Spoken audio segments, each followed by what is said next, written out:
Assalamualaikum dan salam sejahtera. Hari ini kita akan ulang kaji bab 1, tajuk rangsangan dan gerak balas. Okey, yang pertama kita kena kenal sistem saraf manusia. Okey, sistem kawalan yang penting dalam koordinasi badan. Mengawal dan menyelaras fungsi organ dalam badan dan mengekalkan keseimbangan persekitaran. Okey, itu yang penting lah. Okey. Ini perkara yang penting, masa dalam exam pun keluarkan struktur sistem saraf manusia. So, struktur sistem saraf manusia dia ada dua sistem lah. Yang pertama, sistem saraf pusat. Sistem saraf pusat ni mengandungi otak yang di sini dan juga saraf tunjang. Ni saraf tunjang ni. Okey.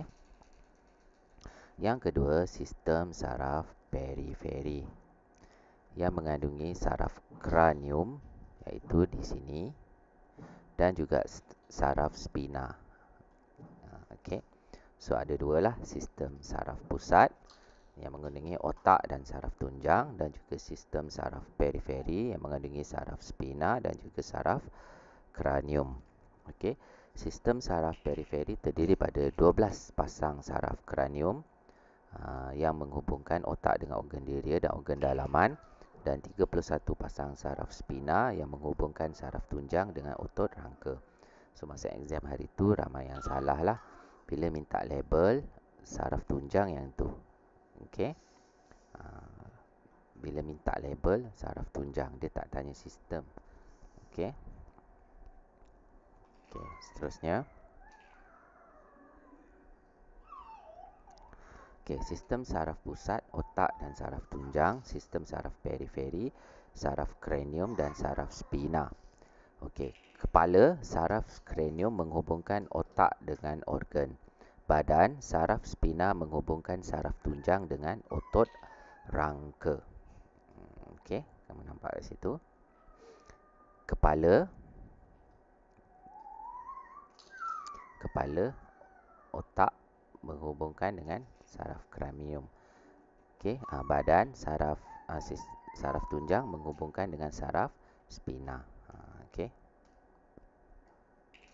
Okey. Fungsi sistem saraf manusia mengawal dan mengkoordinasi organ dan bahagian badan. So sistem saraf manusia fungsi dia yang pertama mengesan rangsangan. Okey, jap. Okey, mengesan rangsangan, menghantar maklumat dalam bentuk impuls, mentafsir impuls dan menghasilkan gerak balas yang sesuai. Okey, so yang pertama dia mengesan rangsangan. Yang kedua, selepas dia mengesan rangsangan, dia menghantar maklumat rangsangan tadi tu dalam bentuk impuls. Impuls ni adalah maklumat elektrik. Okey, dalam bentuk elektrik. Kemudian otak akan mentafsir impuls dan kemudian otak akan menghantar ke bahagian badan untuk menghasilkan gerak balas yang sesuai. Okey.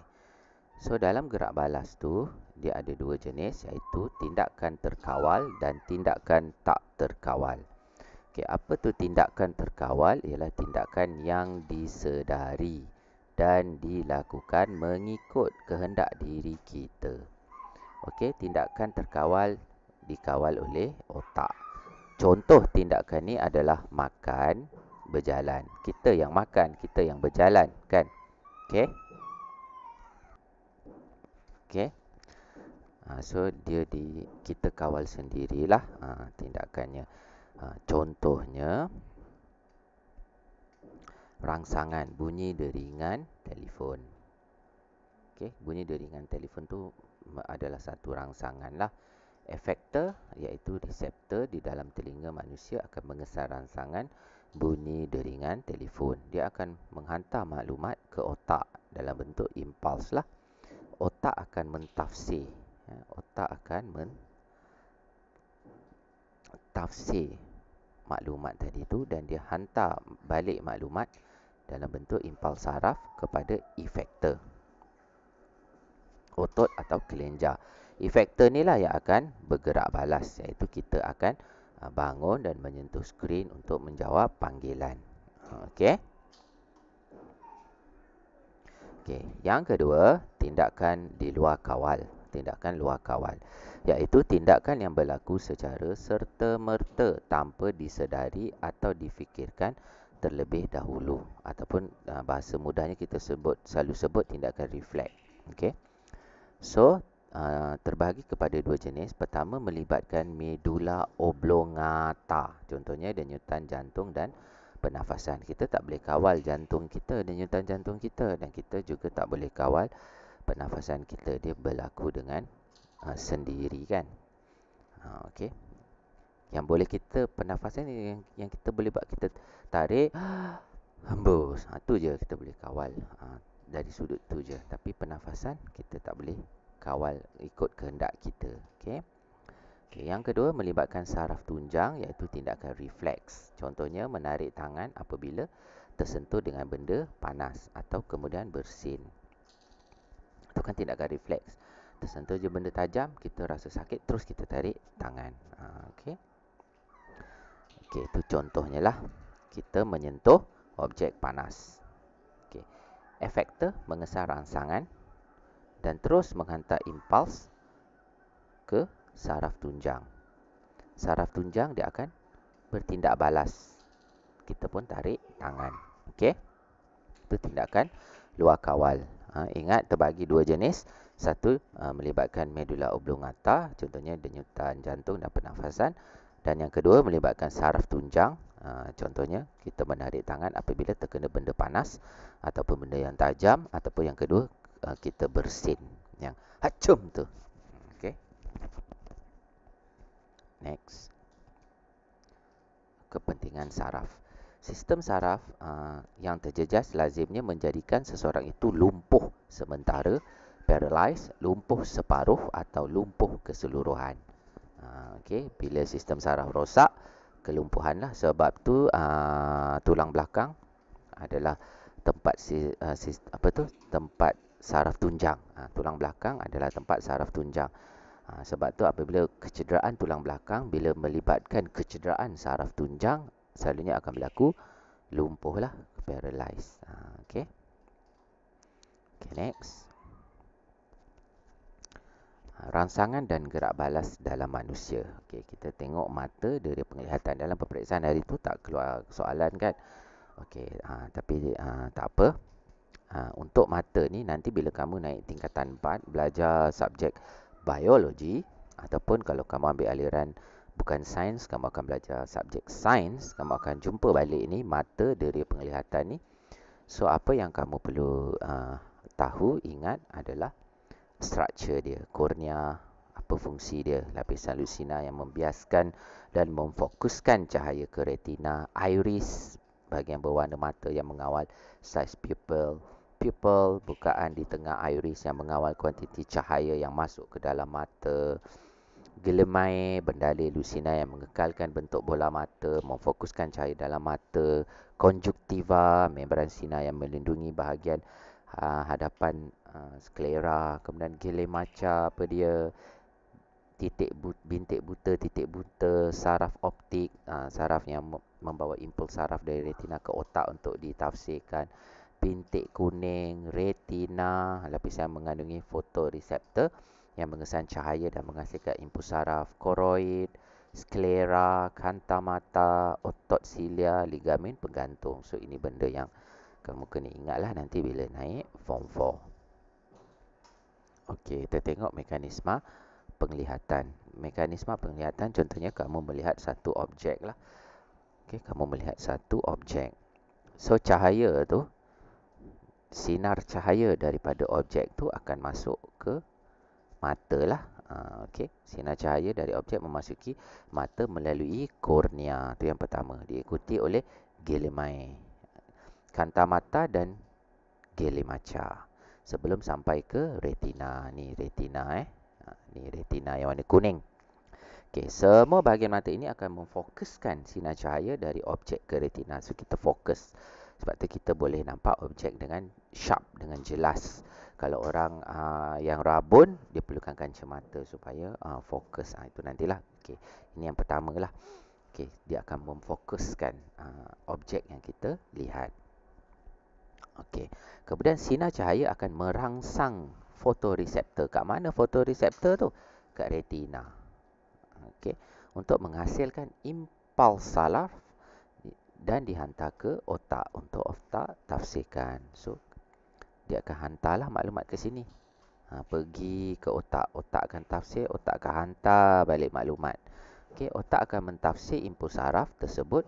Imej yang kecil dan dalam keadaan terbalik pada retina akan kelihatan tegak. So, dalam mata kita, bila kita tengok objek, objek tu terbalik. Kamu nampak ni? Objek tu terbalik. Yang membolehkan kita nampak objek tu tegak adalah otak. Otak yang mentafsir apa yang kita lihat. Okey, sebab tu kita boleh lihat objek tu menegak. Sedangkan objek imej yang terbentuk pada retina mata kita adalah terbalik.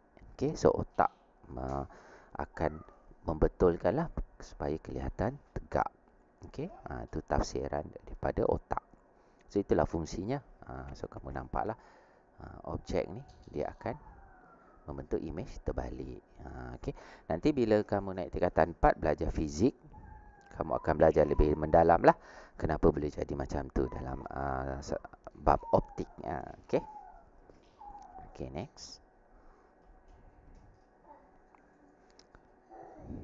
Seterusnya, bagaimana warna objek dapat dilihat? Retina mengandungi dua jenis fotoreseptor, iaitu sel rod dan sel kon. Sel rod yang ini, yang warna biru, betul lah, yang warna biru ni. Dan sel kon yang ni, yang warna oren sikit. Okey. Sel rod peka kepada keamatan cahaya. Sel rod ni peka kepada keamatan cahaya. Sel kon pula kepada warna cahaya, iaitu merah, biru dan hijau. Okey, so dia peka kepada warna merah, biru dan hijau. Itu adalah warna premier. So macam mana kita boleh nampak warna selain pada merah, biru dan hijau? Contohnya kuning, contohnya cyan.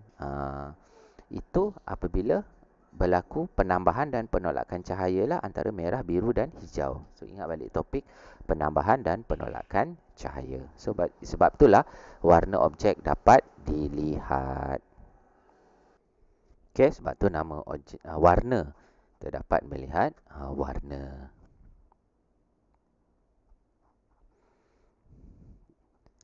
Okey, walaupun ini ulang kaji, cikgu nak ingatkan walaupun ini hanyalah ulang kaji dan kamu akan naik tingkatan 4, tapi benda ni penting lah. Cikgu akan bagi tahu tips-tips nanti naik tingkatan 4 bab apa yang kamu akan kena belajar kan. Okey. So seterusnya, had deria penglihatan. Had limitation, had deria penglihatan. So deria penglihatan kita ada had dia. So had keupayaan mata untuk melihat objek, itu had deria penglihatan lah.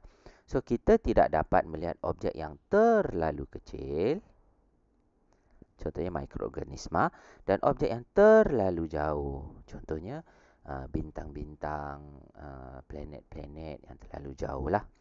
So ini termasuk juga ilusi optik dan juga titik buta. So itu had penglihatan kita. So ada 4 jenis had penglihatan kita. Yang pertama, kita tak boleh melihat objek yang terlalu kecil. Yang kedua, kita tak boleh melihat objek yang terlalu jauh. Yang ketiga, ilusi optik, itu had penglihatan kita. Dan yang keempat, titik buta. Okay.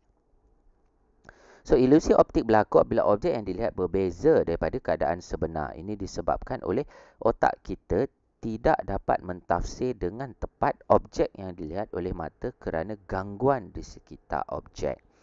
Okey, contohnya ilusi optik yang inilah, kamu akan nampak yang ini lebih panjang daripada PQ tu, lebih panjang daripada RS. Sedangkan hakikatnya sama panjang. Okey, kerana apa? Kerana mata kita tertipu dengan bentuk yang ini. Bentuk anak panah tu. Okey, kita tertipu dengan bentuk tu.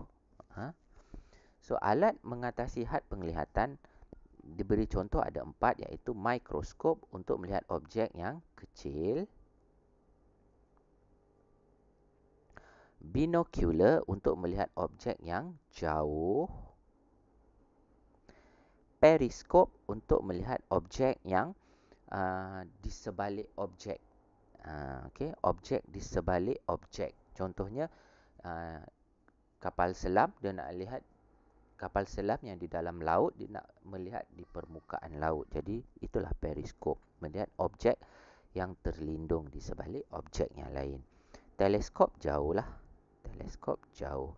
Periskop ni kira titik buta lah. Okey, titik buta. Okey. Okey, next. Kecacatan penglihatan dan cara membetulkannya. So, kecacatan penglihatan yang pertama kita tengok rabun jauh. So, rabun jauh ni boleh dikira sebagai kecacatan penglihatan lah.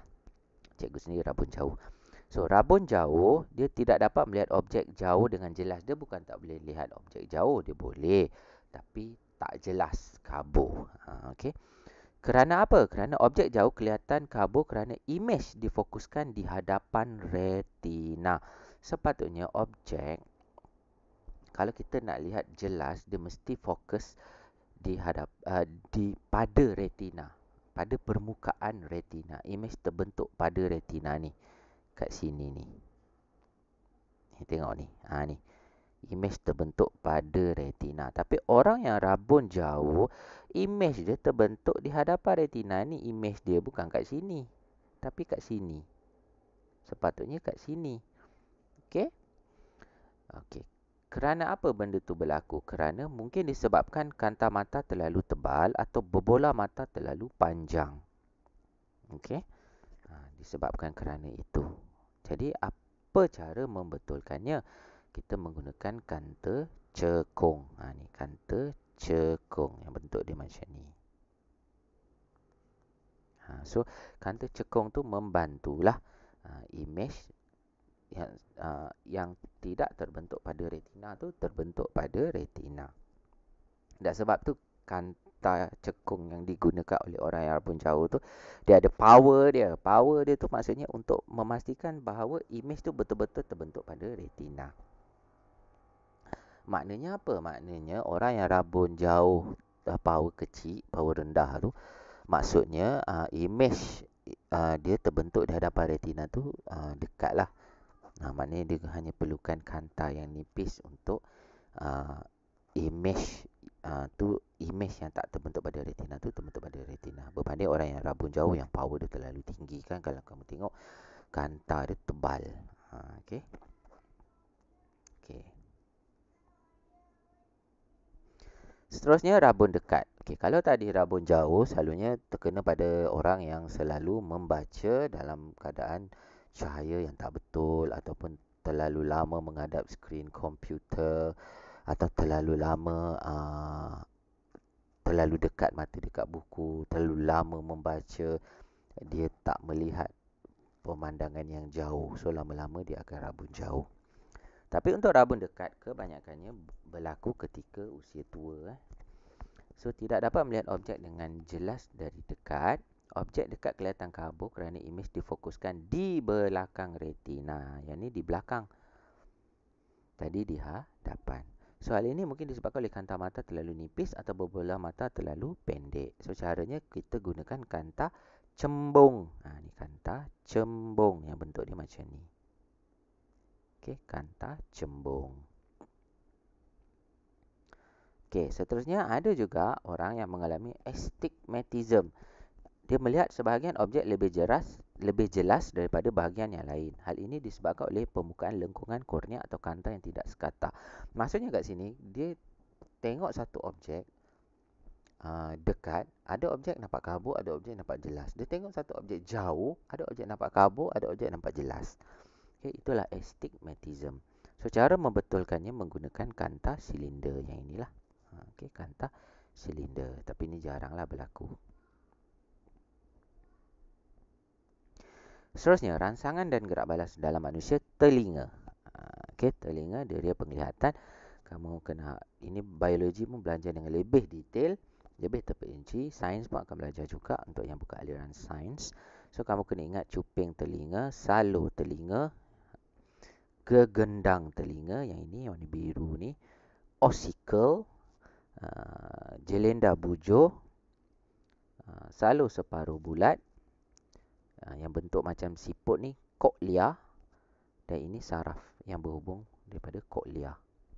Okey. Okey, fungsinya. Telinga luar, cuping telinga dan salur telinga lah mengumpul menghantar gelombang bunyi, mengumpul dan menghantar gelombang bunyi ke dalam salur telinga. Salur telinga menghantar gelombang bunyi ke dalam gegendang telinga yang warna biru. So telinga tengah yang pertama, gegendang telinga, membran yang nipis lah, dia bergetar. Bergetar tu yang penting, perkataan bergetar, vibrate. Dia bergetar.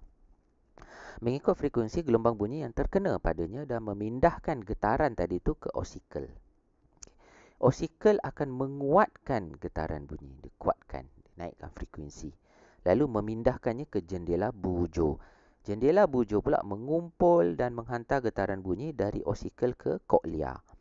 Okay, kemudian tiub Eustachian mengimbangkan. Tiub Eustachian ni adalah struktur dalam telinga yang tidak terlibat dalam pendengaran. Fungsinya hanyalah mengimbangkan tekanan udara di kedua-dua belah gegendang telinga. Itu je fungsi dia. Okay, kemudian kat jendela bujur tadi mengumpul dan menghantar getaran bunyi dari ossicle ke cochlea. Cochlea pula mengandungi bendalih mengesan dan menukar getaran bunyi kepada impuls saraf. Okey.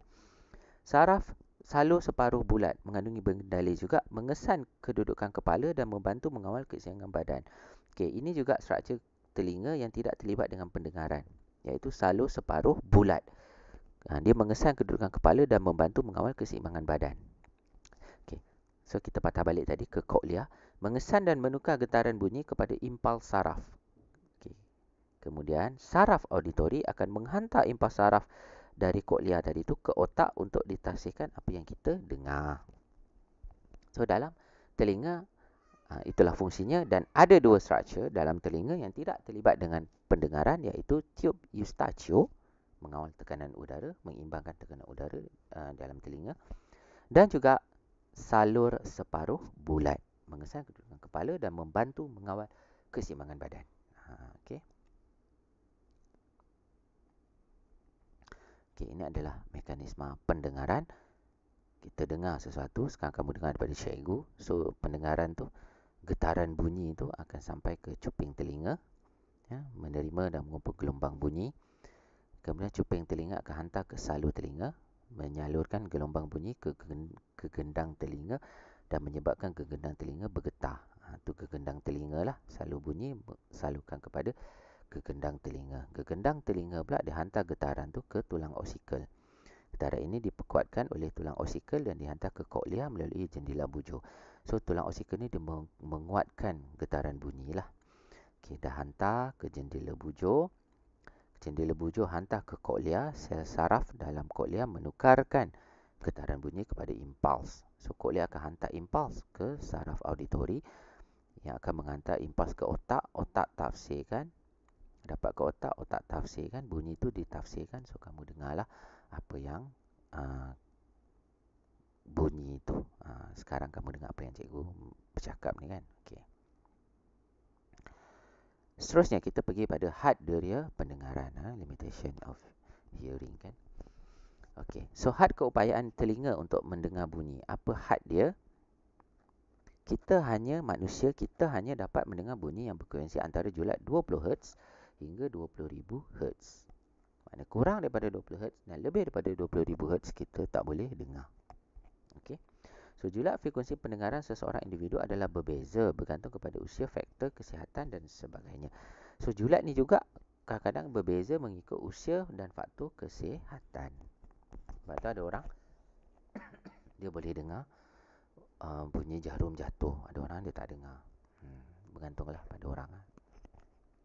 So ada dua alat penting yang membantu mengatasi had deria pendengaran. Yang pertama stetoskop, membantu doktor mendengar denyutan jantung, dan yang kedua pembesar suara, menguatkan bunyi supaya dapat didengar dari jauh.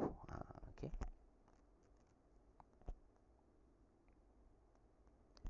Kecacatan pendengaran berlaku apabila deria pendengaran seseorang tidak berfungsi.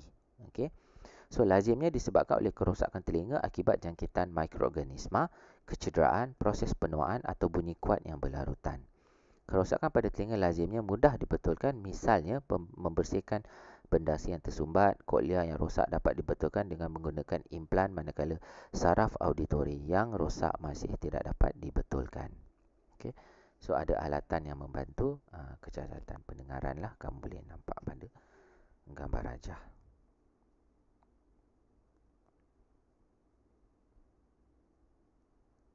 Okey, dapat? Seterusnya, hidung, deria, bau. Bau merupakan bahan kimia. Bau merupakan bahan kimia yang wujud dalam udara. Okay. Sel deria baru amat halus dan diselaputi dengan lapisan mukus. Sel deria baru ni adalah kat hidung lah. Dia amat halus dan diselaputi oleh lapisan mukus. Sebab tu bila kita selsema, ada hingus kan, keluar benda warna putih. Itulah mukus. Okay. Bahan kimia dalam udara larut dalam mukus merangsang sel deria bau. So, bahan kimia dalam udara bila masuk ke dalam hidung, dia akan melarut dalam mukus dan mukus akan merangsang sel deria bau, dan dari situ kita boleh bau. Bau wangi ke, bau busuk ke, bau masam ke, bau masin ke, macam itulah. Okey. So, di peringkat tingkatan 4 nanti, masa belajar biologi dan juga sains tingkatan 4, kamu akan jumpa balik benda ni. Okey. So, kamu tahulah kat sini adalah terletaknya lapisan mukus. Yang warna merah ni pula saraf ke otak. Okey, so udara masuk melalui lubang hidung. Dia akan melarut pada sini lapisan mukus. Dan lapisan mukus merangsang sel deria hantar ke otak. Otak hantar balik untuk mentafsir apa bau yang kita nak bau tu lah. So, sel deria bau ni, reseptor bau ni dekat lapisan mukus tadi tu lah. Okey. Okey. So, ini yang diperbesarkan lah. Diperbesarkan. Ini sel deria bau. Ini mukus. Dan ini saraf. Okey.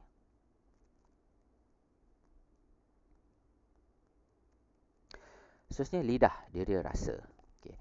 Terdiri pada bintil kecil yang dikenali sebagai papila. Papila pada permukaan lidah. So, kalau kamu tengok lidah kamu kan ada bentuk-bentuk butir-butir kecil kan. Itu kita panggil papila. Okay. Permukaan papila dilapisi oleh beratus-ratus tunas rasa. Okay. Reseptor rasa lah, senang cerita. Okay, tunas rasa mengandungi 10 hingga 50 reseptor rasa. So, tunas rasa ada 10 hingga 50 reseptor rasa. Yang mengesan 5 jenis rasa, iaitu manis, masin, masam, pahit dan umami. Okay. Ada 5 jenis rasa. Sebelum ni, kita belajar 4 je. Masin, manis, masam, pahit. Tapi kali ni, kita ada tambahan satu, iaitu umami. Okay. So, pada lidah tu, inilah papila. Inilah papila. Okey, papila pada lidah. Dan dalam papila tu, itulah dia ada tunas rasa pada papila, iaitu dia ada ni liang, sel penyokong, reseptor rasa, ni reseptor rasa lah, dan saraf ke otak. Okey. Sebenarnya semasa makanan dikunyah, masa kamu makanlah, bahan kimia dalam makanan melarut dalam air liur. So, kena ingat makanan tu mengandungi bahan kimia. Okey. Bahan kimia tu bila kita kunyah-kunyah kan makanan tu dia akan melarut dalam air liur. So, bahan kimia yang terlarut meresap ke dalam tunas rasa dan merangsang reseptor rasa untuk menghasilkan impuls saraf. Impuls saraf pun dihantar ke otak. Otak pun tafsir apa yang kita rasa lah. Kalau makan coklat, rasa manis. Rasa coklat yang manis kan. Kalau makan ikan masin, rasa masin. Macam itulah. Okay, kemudian umami. Apa tu umami? Umami ni dalam bahasa Jepun. Okay. Umami ni dalam istilah bahasa Jepun. Rasa umami dikaitkan dengan rasa yang lazat seperti rasa daging dalam sup atau rasa bahan penyampaian seperti keju dan cendawan atau mononatrium glutamat MSG. Okay. Umami ni istilah Jepun. MSG ni pun dicipta daripada Jepun.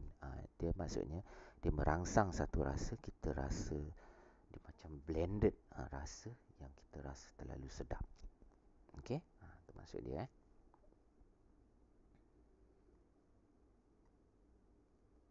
Okey, kemudian kulit, deria, sentuh. Ni pun kamu jumpa balik. Semua ni kamu akan jumpa balik masa belajar biologi dan juga sains tingkatan 4. So, anggaplah juga ini selain ulang kaji dan juga persediaan kamu untuk naik tingkatan 4. Okay. So, untuk kulit, kamu kena hafal ni lah. Yang pertama, reseptor tekanan ni. Reseptor tekanan. Kemudian, reseptor sejuk. Kemudian, reseptor haba. Kemudian, reseptor sentuhan. Ini kamu kena hafal lah. Dan reseptor sakit dekat atas ni, dekat permukaan kulit. Okey. So, kamu tahu ini adalah epidermis. Ini bahagian epidermis. Ini bahagian dermis. Dan ini bahagian lapisan lemak. Okey. So, kamu tahulah. Reseptor sejuk mengesar rangsangan sejuk lah. Sakit mengesar rangsangan sakit. Haba rasa panas. Sentuhan pada kulit. Reseptor tekanan mengesar rangsangan tekanan yang dikenakan pada kulit. Okey. Ini benda yang kamu kena hafal lah.